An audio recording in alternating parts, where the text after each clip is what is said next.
Welcome to Building Legendary Leaders, the podcast where leaders leave behind chaos and step into clarity. This is where real stories come alive with the struggles, breakthroughs, and lessons that shape the most effective executives today. Every episode delivers fresh insights you can apply to your own leadership journey. If you are ready to stop putting out fires and start leading with purpose, this is the place for you. Here is your host, Jim Saliba.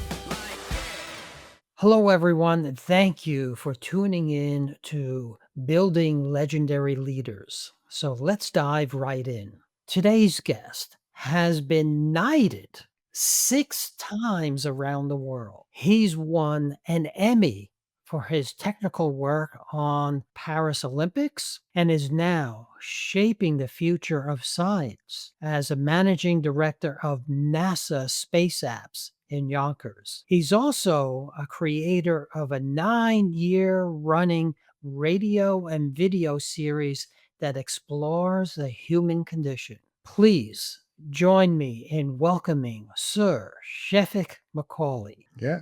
Thank you for having me. I appreciate it. Oh, it is wonderful to have you. I'm going to tell you, you're probably the first and only person that I'm going to be able to say has won an Emmy. Well, I appreciate it. I mean, it's the first year I've got it. So 2025. So it's been a long journey.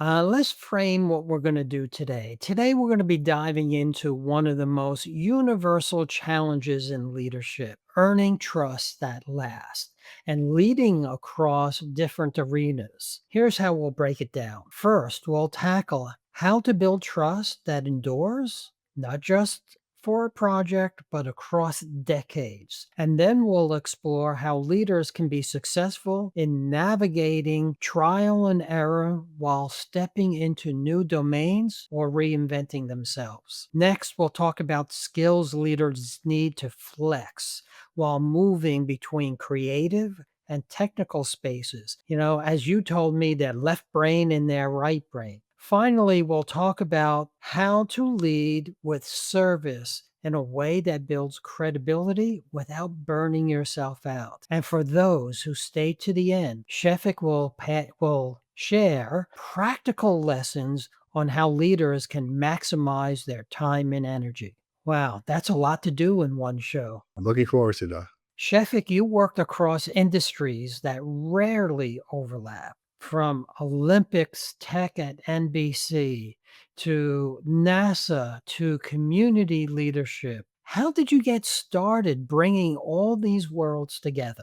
Well, first, I'll take you a step back to my college years. So I graduated from the State University of New York in Plattsburgh, New York, upstate. And when I was there in the early 1990s, there was no degrees in technology or television as we know now that we do it to the current day. So even what I do today, I'm self-taught in a sense because those degrees didn't exist. I did have a degree in mass communications, which means that my background first is foremost in television, but even back then it was analog television. Today we have digital, we have high definition. All these things were just pipe dreams back then, things we were looking forward to that came to fruition to this day.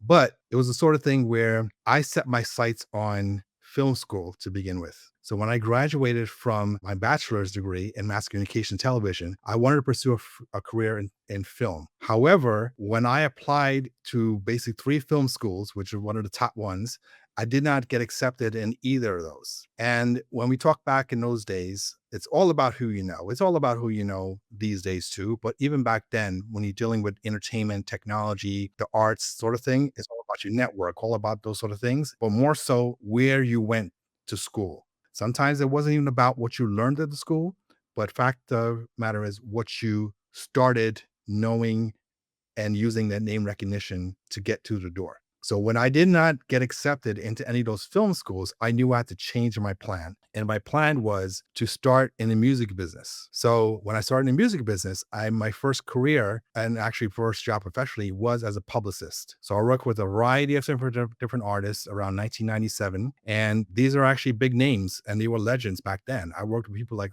Dionne Warwick, Melba Moore, the Brothers, and the list goes on and on. It's like probably 50 artists I work with in a span of a few years. And they taught me a lot about longevity, about the business, about being someone that doesn't always have to be on the forefront of the stage, right? Because even when I talk about someone such as Dionne Warwick, that's already a legend at that time too, she's learned a lot at that career junction in her life. And witnessing other people who are considered legends in the music industry and so on, being a fly in the wall, knowing what it takes. Sometimes it's not always about the press you get or these sort of things or selling records. It's about having the fans, having a stable connection to somebody or a group of people that you're able to build upon.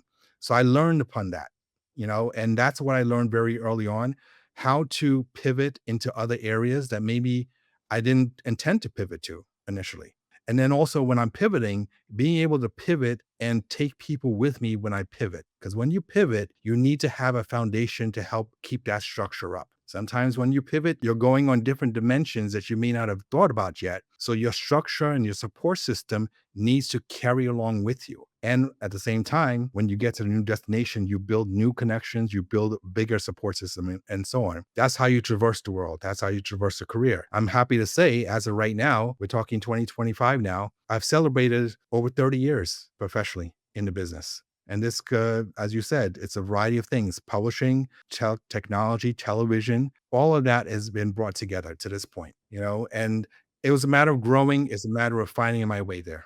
So tell me how you build trust that endures and that can be used across these different areas. Well, first, trust has to come with the definition of what the understanding of trust is, right?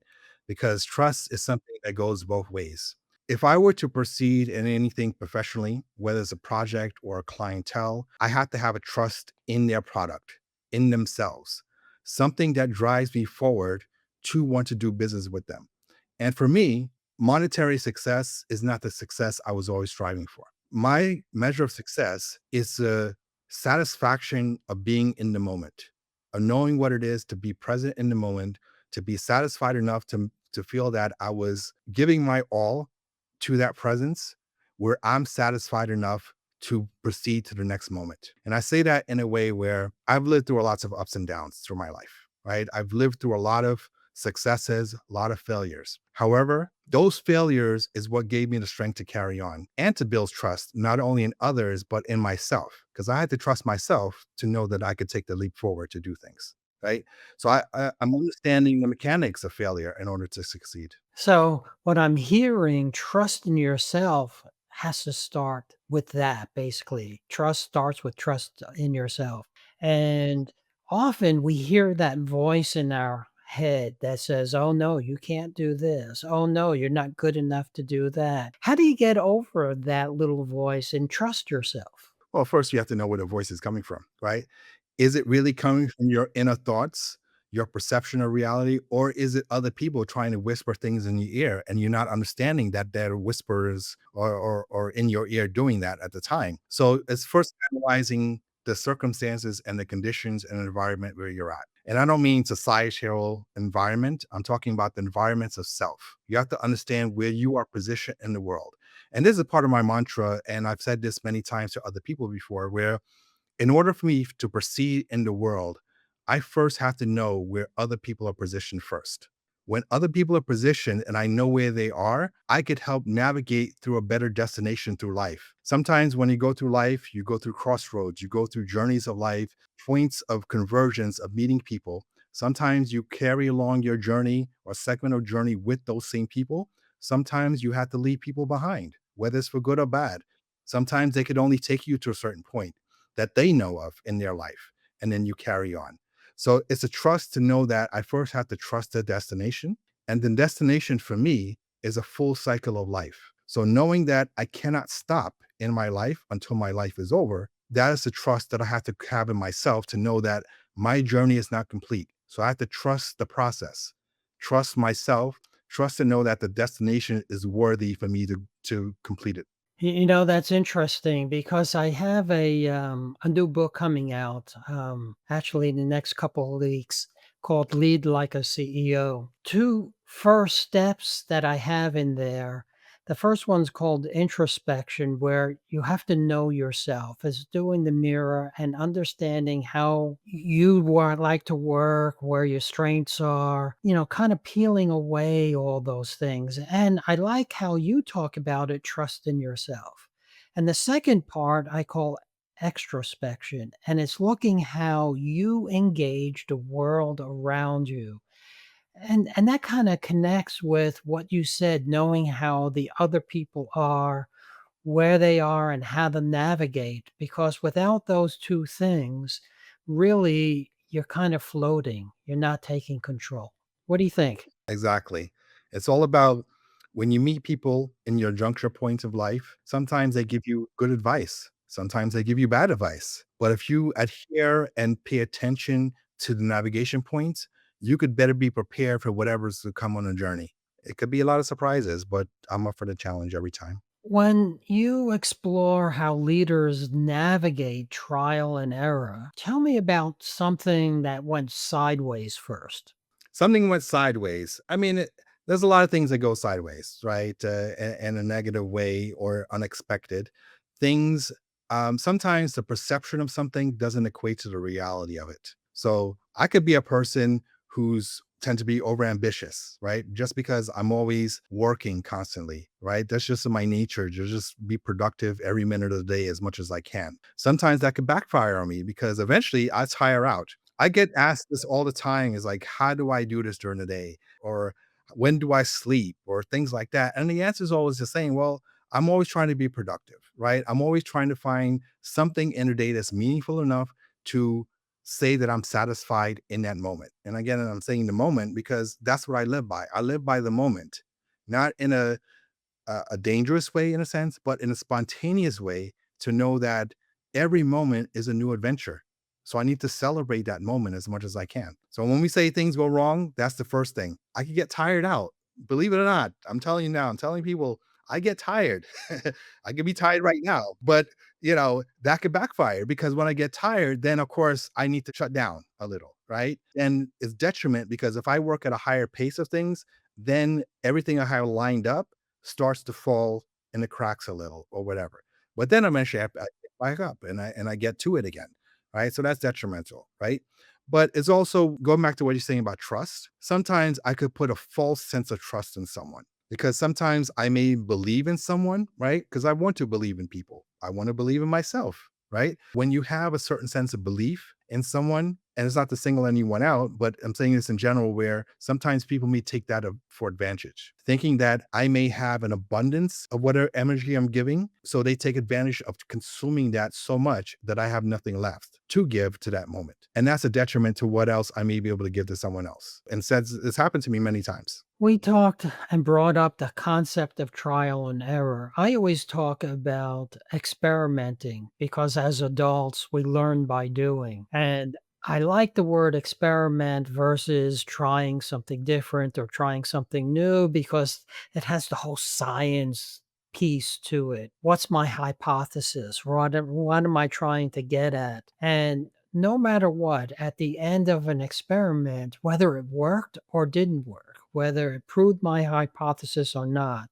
there's a reflection point and we learned from it. So, what are some things that you learned along the way in going in new domains and reinventing yourself in all these different areas? Well, first and foremost, when we talk science, I consider myself in a constant state of incubation, where I want to absorb the world around me and give back to the world in return. So when I say the constant state is knowing that I'm in that never ending state of growth, right? And by doing that, I know that there's purpose behind it because I could do something. And again, when I do something, results may happen that I never thought of.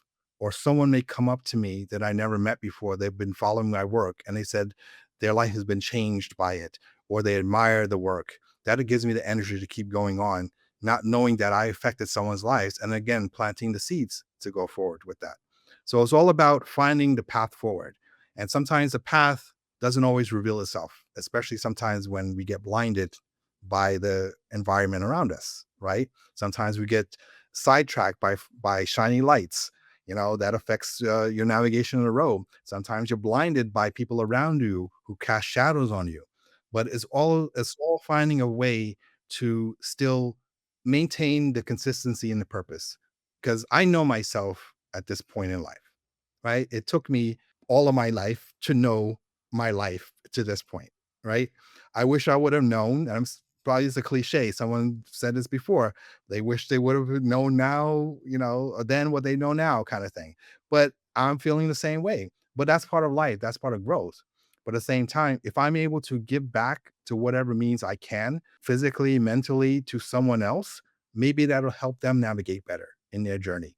And maybe that'll help me because then I could better assess the journey that I came from to be able to move forward with the next journey.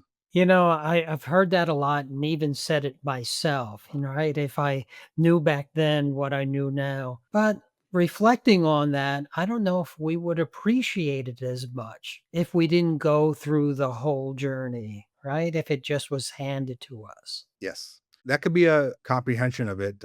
For me, I think that I would have appreciated more. I'm the kind of person that's an observer, first and foremost. People think I'm a quiet person, which I can be. I could be reserved, everything like that, but I'm observing, right? I'm observing the circumstances around me, the environment, the people around me. I'm learning from them. It's like what I said before when I was learning from these legendary artists that I worked with very early on.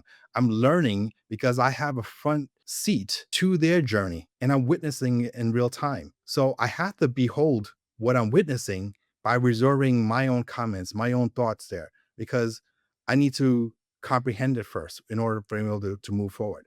But if I had a better sense of comprehension overall, or the capacity to know that I needed to retain as much as I do retain now, my journey would be different, you know. But it's about the moment now. It took me this moment, it took me this time to be here for this presence, even to talk to you now. If I didn't do what I did in the past, we wouldn't be talking now, right? But at the same time, by us talking, that's reigniting things in my mind that's going to make me move forward to do even greater things. It's interesting how you use observation in the moment for learning.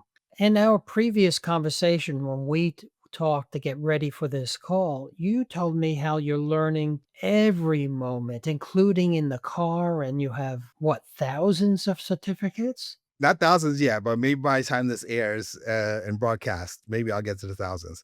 But yeah, so you're referring to LinkedIn Learning, which is, of course, it's a great resource. And they have a service where they offer certificates, based on various learning paths. Some of them are a few minutes long, some of them an hour long, some of them several hours. But over the past few years or so, I took it upon myself to really document that. So I'm always learning to begin with, right? But there wasn't always some certificate or something that I need to put on the profile for that. But I made it a point to start putting on a profile, not necessarily for myself, but more so I'm giving permission for other people to know it's okay to learn and to show that your process is part of learning. Because sometimes people feel that they're held back by their circumstances. It could be their employer, it could be family members, it could be friends, it could be their environment around them to say that if you have a certain level of success or achievements, you're not allowed to have that because we don't have it. Or they withhold themselves to themselves because they're not allowed to show themselves. So by me doing all these things, and currently there's about 1,000 certificates. So literally 1,000 certificates I've achieved over the past 2 or 3 years from LinkedIn Learning. And my process is that every single minute I'm trying to do something in my car when I'm driving to work. I could literally listen to audiobooks from LinkedIn Learning, and these are their courses. And some of them have quizzes, some of them don't, but you're listening to the life learning process. I could end up getting a certificate or a couple of certificates a day, for that. And then it just builds and grows if you do it every single day. I wake up in the morning, getting ready to get dressed in the morning. I'm listening to something. That's one certificate right there. So and one point here is that I've even said this to somebody else how I get certificates too. And by doing this, as soon as I start my day and I enter my workplace, I'm already in a better state of mind than maybe other people because I've already prepped my mind to be better in a sense that bettering myself, I'm listening to affirmations about life. I'm listening to things that are better myself, not only for myself, but the surroundings, right? Because if you come in with a good frame of mind, you influence other people even indirectly around you with a good frame of mind. So that's part of my journey here. So tell me more about going back and forth between left brain and right brain, creative and technical. Yeah. So I'm a very left brain person and I'm a very right brain person. And of course, who don't know this, left brain is more logical, analytical sort of thinking. Right brain is more creative thinking, artistic kind of thing. My career trajectory, entire career, has always been both. I found ways to be creative, whether it's creative writing or actually writing song lyrics. I've done short stories, all sorts of dramatic pieces and filmography and all this sort of things. But then I had to find a way, even my current position, in technology. So I'm very analytical, but I'm focusing on jobs and industries that make sense, that give me the ability to do both. So when we talk about my current job, working at NBC Sports and NBC Universal, of course, that's a media company. Media in itself is more right brain.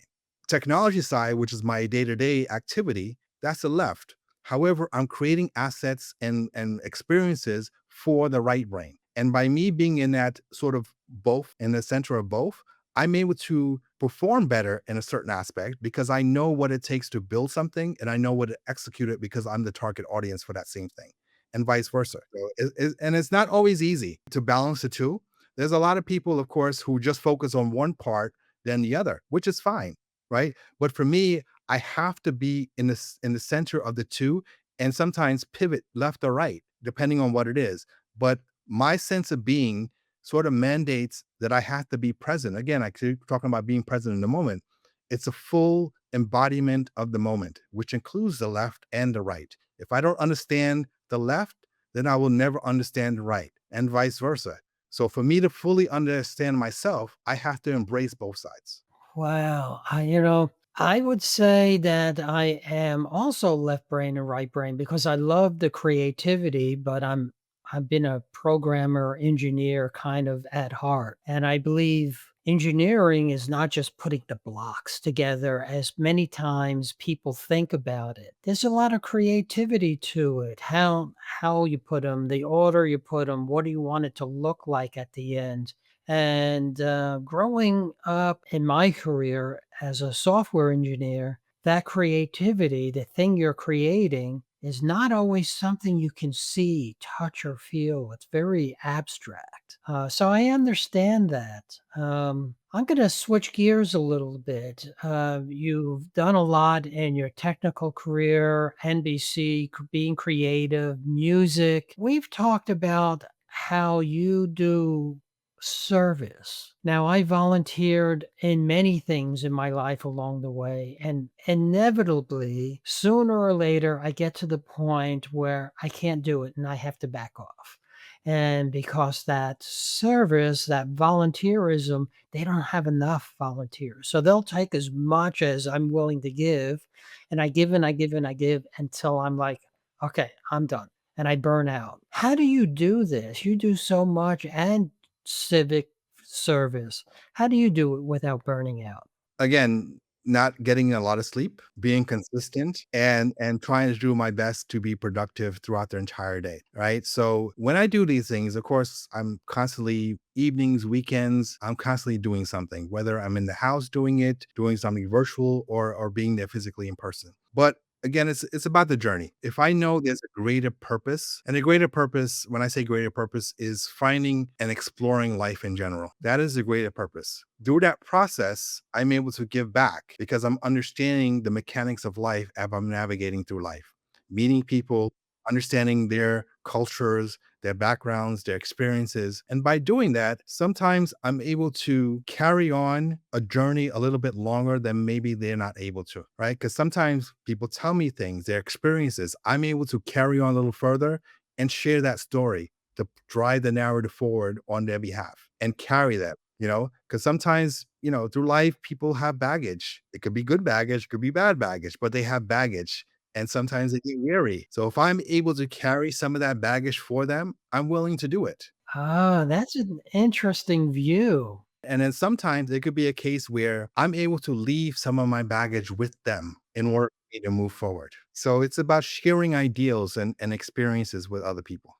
So if a leader someone new is getting involved in all this, what practical lessons would you give them? Of course, you have to be a good listener, right? Listening is a lot. It's not about hearing, it's about listening, to really being attentive to the conversation, absorbing it, and then comprehending it in a way that you understand as a person. The person that's telling the story to you, sometimes they don't understand it themselves too, right? But if you're able to understand or articulate the words back to them, that's more meaningful, because sometimes people go on rants. They just need to rant and tell their story to somebody that will listen. Anybody listen. If you're there listening and reading between the lines, sometimes the reading between the lines echoes greater than the words themselves. And that comes down to inflection, voice, body language. All these things are readable. It's not just about the words or the language themselves. It's the body language, right? And what they're vocalizing, how they're vocalizing it, the pauses in between. All that makes a difference, because then if you're hearing things and then listening attentively, you're able to then compare it to your own vocalization. Are you speaking in a correct way to somebody? Are you listening in the same way? Or are they listening back to you? And again, as you continue on your journey, you'll be able to have more meaningful conversations with people. Even the simple body language. Sometimes you walk down the street, give them a little, hey, what's up? Got it. But they know, and we had a good day, right? That's all it takes sometimes. I love that. A couple things came to mind. The first one, very easy. I tell many of my clients who are leaders that we have two ears, one mouth. We should be working accordingly, listening a lot more. What you said is also very meaningful. It's not just listening, but it's hearing, or the opposite way around. It's not just hearing the words, but it is listening. And I love what you said. Many times it's more about what's between the words, especially when somebody's venting, right? The words are coming out, but you're not listening or hearing the emotion, the root cause by those words, right? You have to go in between it to understand it. And okay, I'm the father of two girls. There's a lot of emotion that comes up. Mhm. So tell me a little bit about you. Usually around this time of the show, I'll go into your childhood. But before I do that, six knightings around the world. If people aren't curious about that, I certainly am. Yeah. So, firstly, we talked about LinkedIn. So, people go to my LinkedIn. I do have the Sir title listed there. So, you could call me Sir Shefik.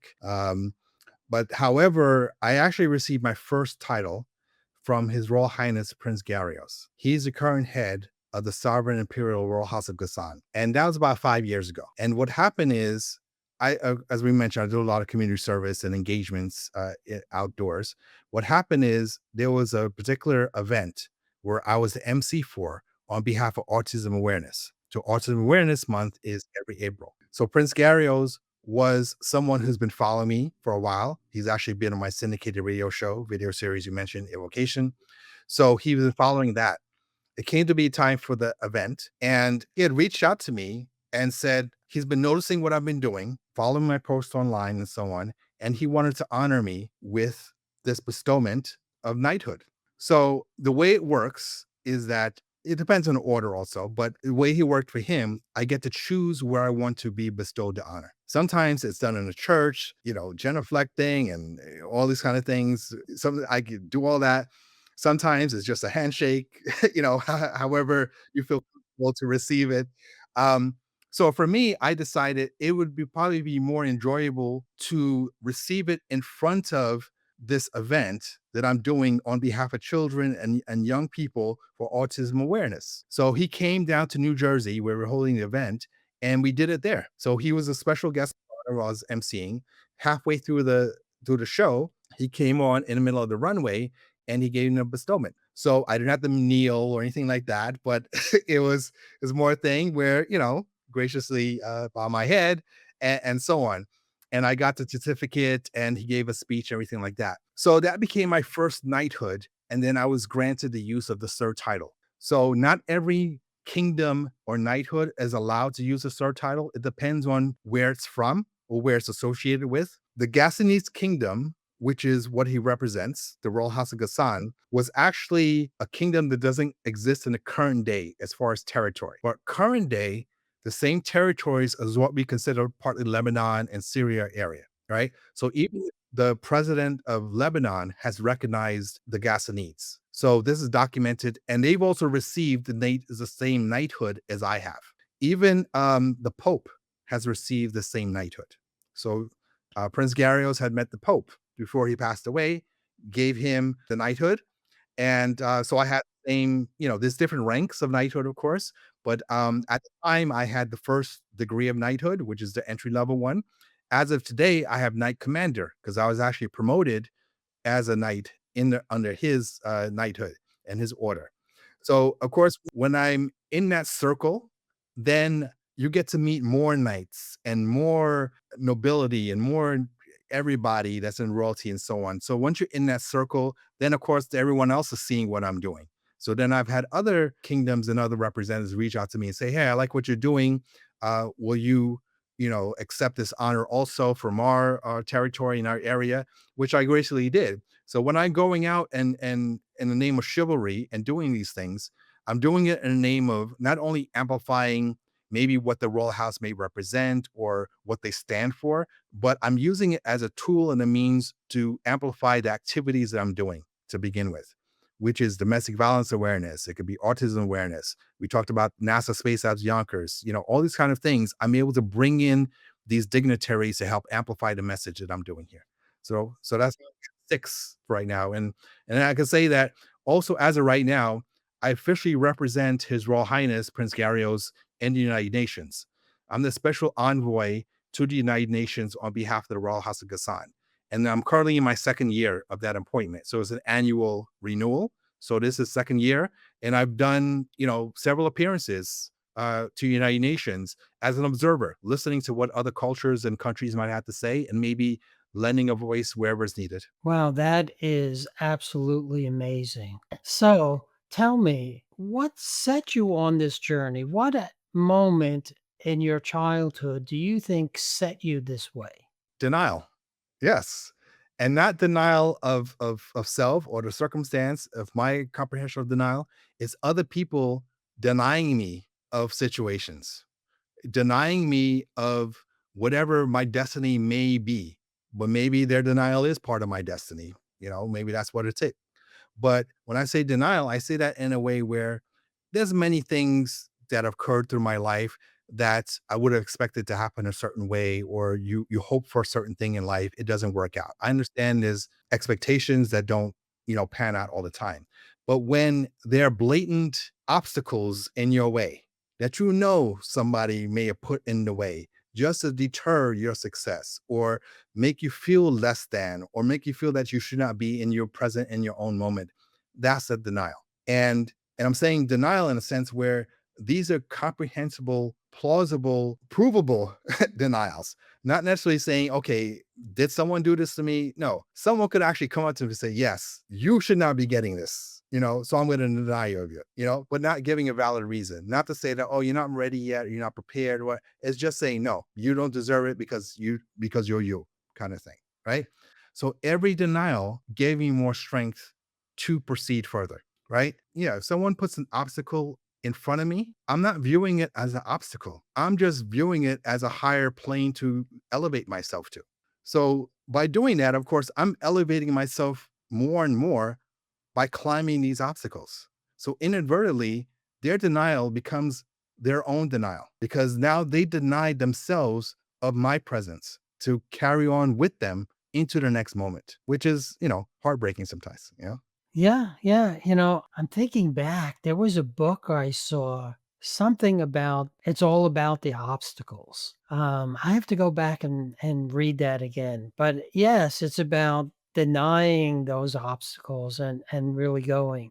So can you tell me about the first time in your life, maybe as a child, that you did this? Yeah, I mean, as I referenced before, it was the first obstacle in a professional sense was not getting into film school, right? And by doing that, I pivot. I found a higher plane by going to the music business as a publicist and then meeting the celebrities and clientele that I met, kind of thing. right? But then once I'm in the industry, this is a very tough industry. It's not easy, right? Arts and media is very rough, but there's always ups and downs and challenges. Even today, I deal with challenges, but at the same time, I know the challenges exist. So I'm more prepared for the challenges to come than I've ever before. So I have a bigger toolkit to work with now, right? I have more more in my utility belt, to navigate or build something from that, right? So when I go back and I think about all those things, it's interesting because I can tell you there's one company in particular that I worked at. It was my first job professionally. And I can tell you this, I worked at Time Magazine, you know, that was my first job, especially at 2008. So I worked with businesses and clientele before that, but this was the first corporate job when I worked. If you remember 2008, this was the year a lot of things happened, mortgage scandal and bailouts, banks, all that kind of stuff happened. This was my first year working professionally.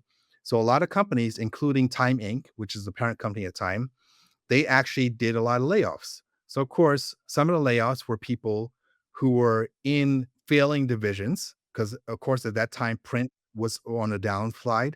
I was working technology was run up. So for me to get that job, I was told that, okay, my job is fine. We're in technology side, we're fine. But then I still got laid off, right? So that taught me a valuable lesson about the corporate life to begin with. To know that when I was growing up, I had parents and my mother in particular worked for jobs for like 25 years, 30 years, thinking that work at a job, there's loyalty at the job from the employer and you're there long term. And I always believed that. And I still believe that. Right. But in a sense where my very first job out professionally in a corporate sense failed me at that, destroyed my perception of what it means to have a career because I thought, this is it. I'm here. But then when I'm here, they said, "Well, no, you're not here." Even though that's the soul, the dream that was sold to me, kind of thing. So that was something where I learned a lot to know that I could not rely on the circumstances alone. And it goes back to what you're saying, I need to navigate because I learned how to navigate quickly. I learned my surroundings quickly. So that's why ever since then, I continued working in media companies and publishing companies and so on, because I knew that's where I wanted to be. That's where I still want to be. That's where I am today. But it was finding a place to let these companies know that is where I want to be. So the conversation is reciprocal sometimes. It's not so much sometimes where I want to be, but letting an employer, I'm here. You don't have to find someone else. You don't have to do something else. I'm here already. Right. Let's save some Yeah. time together. Well, that was great. Why don't you tell people how they can reach you? Share your contact information. Yeah. So you can reach me, first of all, at my website, shefik.info, which is SHEFIK.info, INFO.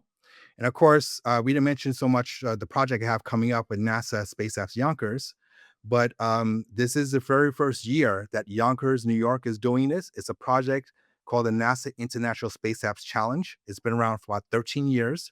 It's a project with NASA. It's a hackathon. I put a submission with the NASA Space Apps team. I became appointed the managing director, local lead, and the very first time Yonkers is doing it. So you can reach me at spaceappsyonkers.org for that. If you want to be a part of it, I'm going to come back in 2026 also. So we've had a tremendous year for this year for the very first time. Fabulous. Well, thank you again, Shefik. I'm sure our listeners are going to love this conversation. Thank you for being on the show. All right. Appreciate it. Thank you. That's it for this episode of Building Legendary Leaders. I'll see you on the next one. Building Legendary Leaders podcast requires more than a conversation. It takes action, research, and collective wisdom. If today's episode resonated with you, we'd love to hear your insights. Join the conversation and help us shape the future together. We'll be back with more stories, strategies, and real-world solutions that are making a difference for everyone. In the meantime, be sure to subscribe, rate, write a review, and share it with someone you think would benefit from it too. Thanks for listening, and see you on the next episode.